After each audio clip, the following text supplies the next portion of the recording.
ನಮಸ್ಕಾರ. ಇವತ್ತಿನ ಈ ವಿಶೇಷ ವಿಶ್ಲೇಷಣೆಗೆ ಸ್ವಾಗತ. ಇವತ್ತು ನಾವು ಕೇವಲ ಒಂದು ಸಾಮಾನ್ಯ ಕಥೆಯನ್ನೇನು ನೋಡ್ತಾ ಇಲ್ಲ, ಬದಲಾಗಿ ಮನುಷ್ಯನ ಛಲ, ಪ್ರಾಮಾಣಿಕತೆ ಮತ್ತೆ ಕರ್ಮದ ಸಿದ್ಧಾಂತ ಹೇಗೆ ಕೆಲಸ ಮಾಡುತ್ತೆ ಅನ್ನೋದನ್ನ ಅತ್ಯಂತ ಸುಂದರವಾಗಿ ಬಿಚ್ಚಿಡುವ ಒಂದು ಅದ್ಭುತ ಕಥೆಯನ್ನ ಆಳವಾಗಿ ವಿಶ್ಲೇಷಣೆ ಮಾಡಲಿದ್ದೇವೆ. ಕಷ್ಟಗಳು ಒಟ್ಟೊಟ್ಟಿಗೆ ಅಪ್ಪಳಿಸಿದಾಗ ಮನುಷ್ಯನ ಅಸಲಿ ಗುಣ ಹೇಗೆ ಹೊರಬರುತ್ತೆ ಅನ್ನೋದನ್ನ ಈ ಕಥೆ ನಮ್ಗೆ ಕನ್ನಡಿ ಹಿಡಿದಾಗಿ ತೋರಿಸುತ್ತೆ. ಇದು ಬರೀ ಒಂದು ಕಥೆಯಲ್ಲ, ಇದೊಂದು ಅಪ್ಪಟ ಜೀವನ ಪಾಠ. ಸರಿ, ಈಗ ನೇರವಾಗಿ ವಿಷಯಕ್ಕೆ ಬರೋಣ. ನಮ್ಮೆಲ್ಲರ ಜೀವನದಲ್ಲಿ ಯಾವುದಾದರೂ ಒಂದು ಘಳಿಗೆಯಲ್ಲಿ ನಾವು ಮಾಡುವ ಒಂದು ಸಣ್ಣ ನಿಸ್ವಾರ್ಥ ಸಹಾಯ ನಮ್ಮ ಭವಿಷ್ಯದ ದಿಕ್ಕನ್ನೇ ಸಂಪೂರ್ಣವಾಗಿ ಬದಲಾಯಿಸಬಹುದಾ? ಖಂಡಿತ. ಈ ಕಥೆಯ ಕೇಂದ್ರಬಿಂದುವೇ ಅದು. ಶ್ಯಾಮು ಅನ್ನುವ ಒಬ್ಬ ಬಡ ಯುವಕನ ಬದುಕಿನ ಮೂಲಕ ಕರುಣೆ ಮತ್ತು ಪ್ರಾಮಾಣಿಕತೆಗಳು ಒಟ್ಟಿಗೆ ಸೇರಿದರೆ ಹೇಗೆ ಅಸಾಧ್ಯವಾದ್ದನ್ನು ಕೂಡ ಸಾಧ್ಯವಾಗಿಸುತ್ತವೆ ಅನ್ನೋದನ್ನ ನಾವಿಂದು ನೋಡಲಿದ್ದೇವೆ. ಘಟನೆಗಳು ಹೇಗೆ ಶುರುವಾಗ್ತವೆ ಅಂತ ನೋಡೋದಾದ್ರೆ, ಪಾಪ ಈ ಶ್ಯಾಮುವಿನ ಕಷ್ಟದ ದಿನಗಳೇ ನಮ್ಗೆ ಎದ್ದು ಕಾಣ್ತವೆ. ಆತ ಒಬ್ಬ ಬಡ ಕಾರ್ಮಿಕ, ಬೆಳಗ್ಗೆಯಿಂದ ಸಂಜೆವರೆಗೆ ಕಾಡಿನಲ್ಲಿ ಮರ ಕಡಿಯುವ ಕಠಿಣ ಕೆಲಸ. ಆದ್ರೆ ಒಂದು ದಿನ ಅಚಾನಕ್ಕಾಗಿ ಭಾರೀ ಬಿರುಗಾಳಿ ಮಳೆ ಶುರುವಾಗುತ್ತೆ. ಈ ಮಳೆಯಲ್ಲಿ ಸಿಲುಕಿ ಅವನ ತಾಯಿ ತೀವ್ರ ಅನಾರೋಗ್ಯಕ್ಕೆ ತುತ್ತಾಗ್ತಾಳೆ. ಕೈಯಲ್ಲಿ ಬಿಡಿಗಾಸಿಲ್ಲ. ಅನಿವಾರ್ಯವಾಗಿ ಆತ ಊರಿನ ಲೇವಾದೇವಿಗಾರ, ಆ ದುರಾಸೆಯ ಸೇಠ್ ಗೋಪಾಲ್ದಾಸ್ ಬಳಿ ಹೋಗಿ ಅತೀ ಹೆಚ್ಚಿನ ಬಡ್ಡಿಗೆ ಸಾಲ ಮಾಡಬೇಕಾಗಿ ಬರುತ್ತೆ. ಇಲ್ಲಿಂದಲೇ ನೋಡಿ ಅವನ ಜೀವನದ ಅಸಲಿ ಹೋರಾಟ ಶುರುವಾಗೋದು. ಈ ಕಷ್ಟದ ಸಮಯದಲ್ಲಿ ಕಥೆಯ ಭಾವನಾತ್ಮಕ ಕೇಂದ್ರವಾಗಿ ನಮಗೆ ಕಾಣಿಸಿಗೋದು ಆತನ ತಾಯಿಯ ಮಾತುಗಳು. ಮಳೆಯಿಂದಾಗಿ ಮರ ಕಡಿಯುವ ಕೆಲಸಕ್ಕೆ ಹೋಗಲಾಗದೆ ಶ್ಯಾಮು ಸಂಪೂರ್ಣವಾಗಿ ಭರವಸೆ ಕಳೆದುಕೊಳ್ಳುತ್ತಾನೆ. ಆಗ ಅವನ ತಾಯಿ, ನೋಡು ಮಗನೇ, ಯಾವುದೇ ಹೊಸ ಕೆಲಸವಾದರೂ ಆರಂಭದಲ್ಲಿ ಕಷ್ಟನೇ, ಆದರೆ ಪ್ರಾಮಾಣಿಕತೆಯಿಂದ ಮಾಡಿದ್ರೆ ದೇವರು ಖಂಡಿತ ದಾರಿ ತೋರಿಸ್ತಾನೆ ಅಂತ ಧೈರ್ಯ ತುಂಬಿ ಉಳಿದ ಸಾಲದ ಹಣದಿಂದ ಸಮೋಸ ವ್ಯಾಪಾರ ಶುರು ಮಾಡಲು ಸಲಹೆ ನೀಡ್ತಾರೆ. ಎಂಥ ಅದ್ಭುತವಾದ ಸ್ಫೂರ್ತಿ ಅಲ್ವಾ ಇದು? ಆದರೆ ನಾವು ಅಂದುಕೊಂಡಷ್ಟು ಸುಲಭವಾಗಿ ಯಶಸ್ಸು ಒಲಿದು ಬಿಡುತ್ತಾ? ಖಂಡಿತ ಇಲ್ಲ. ಹೊಸ ವ್ಯಾಪಾರದ ಮೊದಲ ಪ್ರಯತ್ನ ಹೇಗೆ ಸಂಪೂರ್ಣವಾಗಿ ಫ್ಲಾಪ್ ಆಗುತ್ತೆ ಅನ್ನೋದು ನಿಜಕ್ಕೂ ಬೇಸರದ ಸಂಗತಿ. ಶ್ಯಾಮು ಉತ್ಸಾಹದಿಂದ ಸಾಮಗ್ರಿಗಳನ್ನು ತಂದು ತಾಯಿಯ ಜೊತೆ ಸೇರಿ ಸಮೋಸ ತಯಾರಿಸಿ ಮಾರುಕಟ್ಟೆಗೆ ಹೋಗ್ತಾನೆ. ಆದರೆ ಗ್ರಾಹಕರು ಅದನ್ನ ತಿಂದವರೇ ರುಚಿಯಾಗಿಲ್ಲ ಅಂತ ಅಲ್ಲೇ ಉಗುಳುತ್ತಾರೆ. ಇಷ್ಟು ಸಾಲದೆಂಬಂತೆ ಪಕ್ಕದಲ್ಲೇ ವ್ಯಾಪಾರ ಮಾಡುತ್ತಿದ್ದ ಪ್ರತಿಸ್ಪರ್ಧಿ ಹೇಮು ಬೇರೆ ಶ್ಯಾಮುವನ್ನ ನೋಡಿ ಸಾರ್ವಜನಿಕವಾಗಿ ಗೇಲಿ ಮಾಡ್ತಾನೆ. ಅಷ್ಟೆಲ್ಲಾ ಕಷ್ಟಪಟ್ರೂ ಸಿಕ್ಕ ಈ ಅವಮಾನ ಶ್ಯಾಮುವನ್ನು ತೀವ್ರ ನಿರಾಶೆಗೆ ತಳ್ಳುತ್ತೆ. ಕಷ್ಟಗಳು ಯಾವತ್ತೂ ಒಂಟಿಯಾಗಿ ಬರೋದಿಲ್ಲ ಅಂತಾರಲ್ಲ, ಹಾಗಾಯ್ತು ಶ್ಯಾಮುವಿನ ಪರಿಸ್ಥಿತಿ. ವ್ಯಾಪಾರದಲ್ಲಿ ನಷ್ಟವಾದ್ರಿಂದ ಸಾಲ ತೀರಿಸಲು ಸಾಧ್ಯವಾಗೋದಿಲ್ಲ. ಪರಿಣಾಮ? ಆ ಕ್ರೂರಿ ಸೇಠ್ ಗೋಪಾಲ್ದಾಸ್ ಶ್ಯಾಮು ಮತ್ತು ಅವನ ಅಸ್ವಸ್ಥ ತಾಯಿಯನ್ನು ಮನೆಯಿಂದಲೇ ಹೊರಹಾಕುತ್ತಾನೆ. ಆದರೆ ನಾವಿಲ್ಲಿ ಗಮನಿಸಲೇಬೇಕಾದ ಒಂದು ಅತಿ ಮುಖ್ಯವಾದ ಅಂಶ ಅಂದ್ರೆ ಅವರ ದೃಢತೆ. ಮನೆಯನ್ನೇ ಕಳೆದುಕೊಂಡ್ರೂ ಅವರು ಸೋಲಪ್ಪುಕೊಳ್ಳೋದಿಲ್ಲ. ಅದರ ಬದಲಾಗಿ ನದಿ ದಡದಲ್ಲಿ ತಾವೇ ಸ್ವತಃ ಮಣ್ಣಿನಿಂದ ಒಂದು ಸಣ್ಣ ಗುಡಿಸಲು ಕಟ್ಟಿ ಬದುಕಲು ಶುರು ಮಾಡ್ತಾರೆ. ಇದು ಮನುಷ್ಯನ ಅಚಲವಾದ ಸ್ಥೈರ್ಯಕ್ಕೆ ಬೆಸ್ಟ್ ಉದಾಹರಣೆ. ಈಗ ಬಂತು ನೋಡಿ ಅಸಲಿ ತಿರುವು. ಇದೊಂದು ನೈತಿಕ ಪರೀಕ್ಷೆಯ ಘಟ್ಟ ಅಂತಲೇ ಹೇಳ್ಬೋದು. ಇಬ್ಬರು ವಿಭಿನ್ನ ವ್ಯಕ್ತಿಗಳ ಗುಣಲಕ್ಷಣಗಳು ಇಲ್ಲಿ ಸ್ಪಷ್ಟವಾಗಿ ಕಾಣ್ತಾವೆ. ಮಾರುಕಟ್ಟೆಯಲ್ಲಿ ಹಸಿವಿನಿಂದ ಕಂಗೆಟ್ಟ ವೃದ್ಧನೊಬ್ಬ ಊಟ ಕೇಳ್ಕೊಂಡು ಬರ್ತಾನೆ. ಹಣದ ದಾಹವಿದ್ದ ಹೇಮು ಆತನ ಮೇಲೆ ಕೋಪದಿಂದ ಕೂಗಾಡಿ ಓಡಿಸ್ತಾನೆ.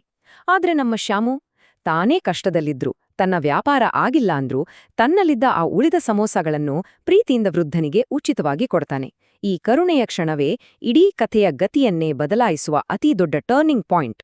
ಶ್ಯಾಮುವಿನ ಈ ನಿಸ್ವಾರ್ಥ ಕರುಣೆಗೆ ಪ್ರತಿಯಾಗಿ ಆ ವೃದ್ಧ ಒಂದು ಮಾಂತ್ರಿಕ ಮೂಲಿಕೆಯನ್ನ ಉಡುಗೊರೆಯಾಗಿ ಕೊಡ್ತಾನೆ. ಇದೇನೋ ಅಂಥಿಂಥ ಸಾಮಾನ್ಯ ಮೂಲಿಕೆಯಲ್ಲ. ಇದು ಆಹಾರದ ರುಚಿಯನ್ನ ಅಕ್ಷರಶಃ ಅಮೃತದಂತೆ ಮಾಡಬಲ್ಲದು. ಆದ್ರೆ ಇದರ ಹಿಂದಿರುವ ಒಂದು ದೊಡ್ಡ ಕಂಡೀಷನ್ ಏನಂದ್ರೆ, ಈ ಮಾಂತ್ರಿಕ ಶಕ್ತಿ ಕೆಲಸ ಮಾಡೋದು ವ್ಯಕ್ತಿಯ ಉದ್ದೇಶ ಶುದ್ಧವಾಗಿದ್ದಾಗ ಮತ್ತು ಅದನ್ನ ಒಳ್ಳೆ ಕೆಲಸಗಳಿಗೆ ಬಳಸಿದಾಗ ಮಾತ್ರ. ಶಕ್ತಿಯ ಜೊತೆಗೆ ಬರುವ ನೈತಿಕ ಜವಾಬ್ದಾರಿಯನ್ನ ಇದು ಅದ್ಭುತವಾಗಿ ಸಂಕೇತಿಸುತ್ತೆ. ಈ ಮೂಲಿಕೆ ಸಿಕ್ಕ ಮೇಲೆ ಶ್ಯಾಮುವಿನ ಬದುಕು ಹೇಗೆ ಬದಲಾಯಿತು ಗೊತ್ತಾ? ಅವನು ಪ್ರಾಮಾಣಿಕತೆಯಿಂದ ಆ ಮೂಲಿಕೆಯನ್ನ ತನ್ನ ಸಮೋಸ ಮಸಾಲೆಯಲ್ಲಿ ಬೆರೆಸಿದ ತಕ್ಷಣ ಅಬ್ಬಾ, ಇಡೀ ಮಾರುಕಟ್ಟೆಗೆ ಒಂದು ಅದ್ಭುತವಾದ ದೈವಕ ಸುವಾಸನೆ ಹರಡುತ್ತೆ. ಆ ರುಚಿಗೆ ಜನರು ಅಕ್ಷರಶಃ ಮಾರು ಹೋಗ್ತಾರೆ. ಸಮೋಸಾಗಾಗಿ ದೊಡ್ಡ ಜನಸ್ತೋಮವೇ ಸೇರ್ಬಿಡುತ್ತೆ. ರಾತ್ರೋರಾತ್ರಿ ವ್ಯಾಪಾರ ಸೂಪರ್ ಹಿಟ್. ಬೀದಿ ಬದಿಯಲ್ಲಿದ್ದ ಶ್ಯಾಮು ನೋಡ್ತಿದ್ದಂತೆ ತನ್ನದೇ ಆದ ಒಂದು ಖಾಯಂ ಅಂಗಡಿಯನ್ನ ತೆರೆಯುವ ಹಂತಕ್ಕೆ ಬೆಳೆಯುತ್ತಾನೆ. ಯಶಸ್ಸು ಸಿಕ್ಕ ಕೂಡ್ಲೇ ಶ್ಯಾಮು ಮಾಡಿದ್ದೇನು ಅಂತ ನಾವು ಗಮನಿಸಬೇಕು. ನೇರವಾಗಿ ಸೇಠ್ ಗೋಪಾಲ್ದಾಸ್ ಬಳಿ ಹೋಗಿ ತನ್ನ ಸಂಪೂರ್ಣ ಸಾಲವನ್ನು ಒಂದೇ ಬಾರಿಗೆ ತೀರಿಸ್ತಾನೆ. ಸಾಲ ತೀರಿಸಿ ತನ್ನ ಮನೆಯನ್ನು ಮರಳಿ ಪಡೆಯುವುದು ಮಾತ್ರವಲ್ಲದೆ ಆ ದುರಾಸೆಯ ಸೇಠ್ ಕಡೆಯಿಂದಲೇ ನಿನ್ನ ಕಠಿಣ ಪರಿಶ್ರಮ ಮತ್ತು ಪ್ರಾಮಾಣಿಕತೆಯಿಂದಲೇ ನಿನ್ನ ಅದೃಷ್ಟ ಬದಲಾಯಿತು ಅನ್ನೋ ಮಾತನ್ನ ಕೇಳ್ತಾನೆ. ಶ್ಯಾಮುವಿನ ಪ್ರಾಮಾಣಿಕತೆ ಅವನನ್ನು ಮನೆಯಿಂದ ಹೊರಹಾಕಿದ್ದ ವ್ಯಕ್ತಿಯೇ ಕ್ಷಮೆ ಕೇಳುವಂತೆ ಮಾಡುತ್ತೆ. ಆರಂಭದ ಕಷ್ಟಗಳಿಗೆ ಇದಕ್ಕಿಂತ ಒಳ್ಳೆಯ ಮುಕ್ತಾಯ ಇನ್ನೇನಿದೆ? ಹಾಗಾದ್ರೆ ಕತೆ ಸುಖಾಂತಿ ಆಯ್ತು ಅನ್ಕೊಂಡ್ರಾ? ಸ್ವಲ್ಪ ತಡೀರಿ. ಶ್ಯಾಮುವಿನ ಈ ದಿಢೀರ್ ಯಶಸ್ಸನ್ನು ಕಂಡು ಹೇಮುಗೆ ಹೊಟ್ಟೆಕಿಚ್ಚು ಶುರುವಾಗುತ್ತೆ. ಆತ ಒಂದು ದುಷ್ಟ ಯೋಜನೆಯನ್ನು ಹಾಕ್ತಾನೆ. ಶ್ಯಾಮುವಿನ ಮನೆಯ ಕಿಟಕಿಯಿಂದ ಇಣುಕಿ ನೋಡಿ ಆ ಮಾಂತ್ರಿಕ ಮೂಲಿಕೆಯ ಸೀಕ್ರೆಟ್ ತುಳ್ಕೊಳ್ತಾನೆ. ಮುಂದೇನ್ ಮಾಡ್ತಾನೆ ಗೊತ್ತಾ? ರಾತ್ರೋರಾತ್ರಿ ಆ ಮೂಲಿಕೆಯನ್ನು ಕದ್ದು ತನ್ನ ವ್ಯಾಪಾರವನ್ನು ಹೆಚ್ಚಿಸಿಕೊಳ್ಳಲು ಹೋದ ಗ್ರಾಹಕರನ್ನೆಲ್ಲ ಮರಳಿ ತನ್ನೆಡೆಗೆ ಸೆಳೆಯಲು ಪ್ಲಾನ್ ಮಾಡ್ತಾನೆ. ಕಥೆ ಈಗ ನಿಜಕ್ಕೂ ರೋಚಕ ಘಟ್ಟ ತಲುಪಿದ. ಇಲ್ಲಿ ನಮಗೆ ಆ ಮಾಂತ್ರಿಕ ಶಕ್ತಿಯ ನೈಜ ಸ್ವರೂಪ ಸ್ಪಷ್ಟವಾಗಿ ಅರ್ಥವಾಗುತ್ತೆ. ಒಂದೇ ಮೂಲಿಕೆ, ಆದ್ರೆ ಇಬ್ಬರು ವಿಭಿನ್ನ ವ್ಯಕ್ತಿಗಳ ಕೈಯಲ್ಲಿ ಅದರ ಪರಿಣಾಮ ಮಾತ್ರ ಎಕ್ಸಾಕ್ಟ್ ಆಪೋಸಿಟ್. ಶ್ಯಾಮು ಅದನ್ನ ಶುದ್ಧ ಮನಸ್ಸಿನಿಂದ ಬಳಸಿದ್ರಿಂದ ಅದ್ಭುತವಾದ ರುಚಿ ಸಿಕ್ತು. ಆದ್ರೆ ಹೇಮು ಅದನ್ನ ದುರಾಸೆಯಿಂದ ಕದ್ದು ಬಳಸಿದಲ್ವಾ, ಆ ಮೂಲಿಕೆ ಆತನ ಆಹಾರವನ್ನೆಲ್ಲ ಸಂಪೂರ್ಣ ಕಹಿಯಾಗಿ ಮಾಡಿಬಿಡುತ್ತೆ. ಅಷ್ಟೇ ಅಲ್ಲ, ಅವನ ತಳ್ಳುಗಾಡಿಯ ಬೆಂಕಿಗೆ ಆಹುತಿಯಾಗ್ಬಿಡುತ್ತೆ. ಕೆಟ್ಟ ಉದ್ದೇಶ ಮತ್ತು ಕಳ್ಳತನ ಯಾವತ್ತೂ ವಿನಾಶಕ್ಕೆ ದಾರಿ ಮಾಡಿಕೊಡುತ್ತೆ ಅನ್ನೋದಕ್ಕೆ ಇದೇ ಸಾಕ್ಷಿ. ಈ ಘಟನೆಯಿಂದ ಹೇಮುಗೆ ತನ್ನ ತಪ್ಪಿನ ಅರಿವಾಗತ್ತೆ ಮತ್ತು ನಮ್ಮ ಶ್ಯಾಮು ಎಲ್ಲವನ್ನೂ ಕಳೆದುಕೊಂಡ ಆ ಹೇಮುವನ್ನು ದೊಡ್ಡ ಮನಸ್ಸು ಮಾಡಿ ಕ್ಷಮಿಸ್ತಾನೆ. ಈ ಕಥೆ ನಮ್ಗೆ ಕೊಡುವ ಅಸಲಿ ವ್ಯಾಖ್ಯಾನ ಏನಂದ್ರೆ, ನಿಜವಾದ ಯಶಸ್ಸು ಅನ್ನೋದು ಯಾವುದೇ ಮಾಂತ್ರಿಕ ವಸ್ತು ಅಥವಾ ಶಾರ್ಟ್ಕಟ್ಗಳಿಂದ ಖಂಡಿತ ಸಿಗೋದಿಲ್ಲ. ಅದು ಕೇವಲ ನಮ್ಮ ಪ್ರಾಮಾಣಿಕ ಕಠಿಣ ಶ್ರಮ, ಇತರರ ಬಗ್ಗೆ ನಮ್ಗಿರುವ ಕರುಣೆ ಮತ್ತು ನಮ್ಮ ಹೃದಯದ ಶುದ್ಧತೆಯಿಂದ ಮಾತ್ರ ಸಿಗೋಕೆ ಸಾಧ್ಯ. ಇಲ್ಲಿ ಮಾಂತ್ರಿಕ ಮೂಲಿಕೆ ಅನ್ನೋದು ಕೇವಲ ಒಂದು ನೆಪ ಮಾತ್ರ.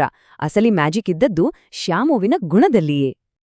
ಈಗ ಈ ವಿಶ್ಲೇಷಣೆಯ ಕೊನೆಯಲ್ಲಿ ನಾವೆಲ್ಲರೂ ನಮ್ಮನ್ನೇ ಕೇಳ್ಕೊಳ್ಬೇಕಾದ ಅಂತಿಮ ಪ್ರಶ್ನೆ ಇದು.